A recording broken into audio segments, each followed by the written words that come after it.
Yo, what's good, family? I'm back again with episode 7. Should have been 8, but I'm working on that. Now, let's be great. No more excuses, family. It's time to get to the booking, get to the money, get to the success.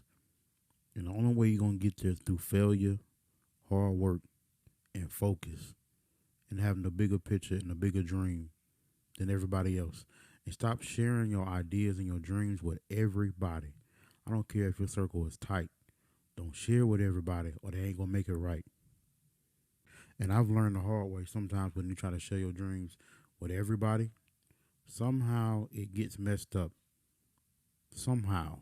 And I'm not saying there's no voodoo, weirdo type stuff, but it's just really odd to me how when you share your dreams with the people you care most in your circle, especially if your circle is wide and open, even if you have a tight circle, it's just weird how you share your dreams with everybody and then your dreams don't fall through in the sense of the time frame that you want it to fall through.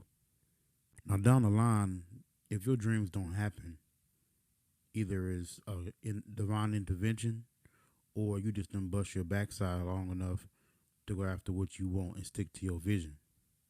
Because I'll admit, I'm a human being. I'm lazy. But I have a certain mentality to where it's like I get over that hump of being lazy through getting up when I don't want to get up, doing stuff I don't want to do, and I do everything I want to do based off of the fact that I need and desire ownership of everything I put my name and my voice and my presence on. Because in reality, ownership requires discipline, focus, and drive. And it's not about only who you know, but what you know. Because knowledge, yes, it's power, but applied knowledge is superpower. Because even the richest people on the face of the earth that's ever existed, they may not work the way we do 9 to 5ers, but they work. And they work in some kind of fashion, whether it's their mega yachts, cleaning their bathroom here and there, owning a business or businesses. The richest people on the face of the earth still work. So why do you think that it's because when you get your millions and your successes that you don't need to bust your backside still? It may not be as hard and sweat requirement type thing, but you still got to work. You still got to have that grind and that mentality and that hustle to go after what you want and what you desire, no matter what you think you may have at the moment, because it can be gone in the blink of an eye. Hardships are the most beautiful times. Failure is the most beautiful lesson in life. And success is too, but success can't teach you the lessons that failure can. And one of my favorite quotes that I just thought of is the only way that you live forever is by applying and putting in a timeless effort. How does that resonate and sit in your soul when you think about it? The only way you live forever is by putting in a timeless effort. Going hard is possible for as long as possible until all of your goals have been executed and then some on repeat over and over times 3. The kind of focus you have to have is different. Apply your grind to your mentality to how you put your education before everything else, forcibly or not. Just think about how if I put my entrepreneurship that I'm doing on the side, aka side hustle, I put the same grind in, quote unquote, clock in like I do with my 9 to 5. Come in and stress about me being late, 2 minutes late, or whatever the time frame may be. Think about that when you at home on your days off and you just chilling, knowing that you need to get some business done for your side hustle, and you just linger on. Think about your side hustle as your 9 to 5, because your 9 to 5 is your co-partner, your biggest investor at that moment outside of yourself, because you use that money outside of paying your bills and your lifestyle, but also using that money to finance your career and your education if need be, if that's what your journey is, right? A lot of us don't have those examples in our personal lives, but we see them on social media and YouTube and things of that nature. But my particular culture and my people don't have any more excuses of not being able to execute their personal dreams. because we see people that look like us, and then we want to second guess them and question them about if they're scamming us or not. But yet we'll go spend that same money that our people are asked for and go spend it on lottery tickets and gamble. But yet you got a young buck or even an OG that come to you and be like, hey, take that $40 that you got and come put it in this real estate stock or portfolio or some crypto or whatever the most current investment idea is. Nah, that ain't gonna work. That's that voodoo weirdo type stuff. I ain't finna do that. That's too risky. But yet you'll spend your last dollar in your check. Your rent won't be paid for them damn lottery tickets. How much sense does that make, people? Help me out, family. I don't understand it. But let's move on. I say that to say we take all the time and effort to invest in other things that are risky based off of just the hopes of it being able to bring some kind of fortune to our lives. But when it comes to actually putting in an investment in ourselves and our people and our family, nah, that's way too risky. I ain't trying to go in debt for that. But you'll go in debt for something that's purposely designed to keep you in the rabbit hole and keep you on that hamster wheel of continuously working, the new slavery forever. Why is that? That's a question you need to ask your family, yourself, and your friends if you really got a few. Ask them, why do you continuously go on this hamster wheel over and over and over, but yet you won't spend a few dollars on your self-education or even just a couple stocks and portfolios to make sure that your kids and generations after you will be straight? Why? I've had a bad idea or two of coming across the concept and thought of maybe, just maybe, my family won't really see what I'm trying to do and what I'm trying to lead them to until I'm like long gone. And God may prove me wrong and, open my family and friends' eyes when it's the time for them to. But my mom and I were having a discussion about how we can be born for certain purposes and may not even really be for everyone else that's around us, where some people are just born to work and smoke and drink and die and not be open-minded to stuff, whether it's part of the system.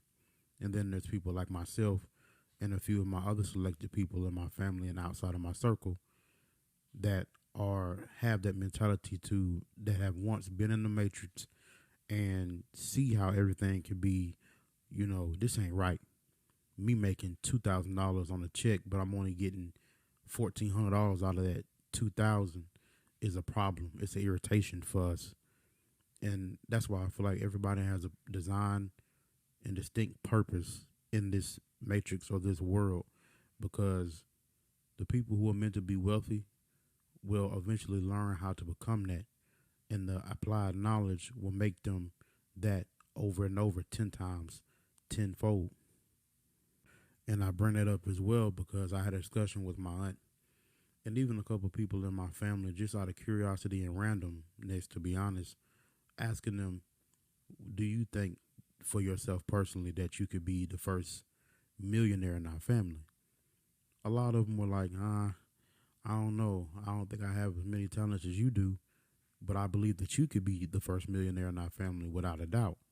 And granted, I appreciate it a lot, but it really made me question on why our family and my family members, especially the generation that's in my age group, don't think that they can do what they are fully capable of, which is becoming the first 100,000aires, millionaires, and so forth in our family, because we are talented in some kind of way.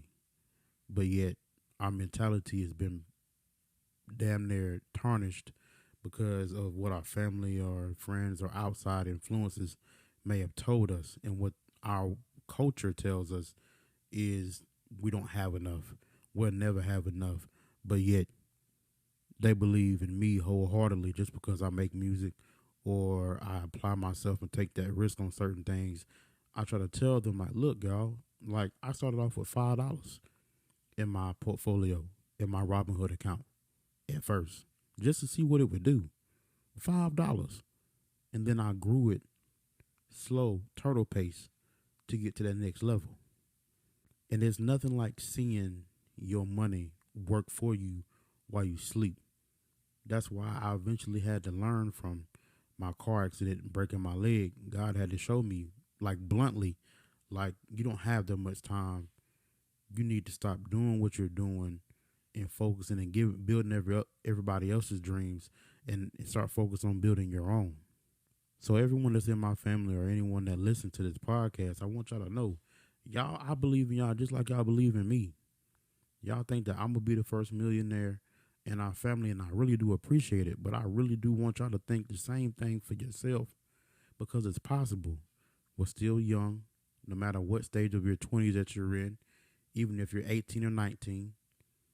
All it takes is a little bit of risk on yourself and investment on you. And if you don't know something, don't beat yourself up on it. Go look it up like you do every other dance on TikTok. Because social media can be a weapon or it can also be a tool for us to be able to apply and gather knowledge that we don't know. Because I'm smart enough to know that I don't know anything. I'm wise enough to know that I don't know a dime of anything. Because I had one lady tell me years ago at my old job, honey, don't stress yourself because you need to know a little bit about a lot. And when she said that to me, it calmed me down in the most smoothest way because it just made me think and stop. And in that moment of stopping, it made me really understand, like, wait a minute, okay, I can't beat myself up because I don't know all these parts of this compartment over here, but yet I can know how each part helps the other to make the other full machine, run and function in complete, well-oiled machine type of way. So my thing is for you guys is to really dive deep and think about what are the things that you consider to be your flaws and what do you think to be your strengths. Ask some people that know you like the back of their hand, and then ask some coworkers if need be. But really dive deep and take that moment for yourself first and write everything down and be like, okay, yeah, I don't know how to do this, I don't know how to do that, but I can do these things. And be honest, even if it's stuff that's out of your comfort zone, but you're good at it. Write that down because a lot of the stuff that we're good at, we're not comfortable with. Like for me, I'm really good at music. I enjoy music to my heart and core, but I don't like being in front of people. But that's a talent that I have, right? So think about it, guys. Look at the things that you're good at. Look at the things that you're not good at that you could build off of and build a platform and turn into your strengths. Because it's always going to be a part of your tool and your arsenal. So don't never doubt yourself just because you have flaws in different ways, because your flaws are your beauty in some kind of way. As a character and as an individual, it's powerful. And one of the top reasons of why I go so hard when I'm in a groove and when I'm really in my creative bag is because I know in the back of my mind, if God wants me to or not, I still have this reality check to know that I'm not guaranteed to be here in the next hour or the next day. So that's why when I'm in a groove, I go. That's why I put out as much music as I do, because I know that'll outlive me. But everything that I put out in my audios and my podcasts, I make sure that they teach myself and others, because I want somebody else that looks like me, that thinks like me, to do the same thing. But I wasn't getting that in the way that I could process it. So I developed it myself. And I don't like telling people to live this life of YOLO type of mentality, but you need to go hard and push your legacy and your greatness upon the world, because you were made for just that, to share your greatness and share and contribute your art and talent to the world, because that makes and changes the shift of the universe, aka the matrix. You were born for a reason. You need to find it, develop it, and build off of it. And failure will be your best friend. Don't never deter failure, because failure will teach you greatness, and greatness comes from small pieces of failure that lead to success. Remember, in order for you to live forever, you got to put in timeless effort. I love y'all. Y'all stay blessed. What's good, family? Team Life Clarity. Let's go.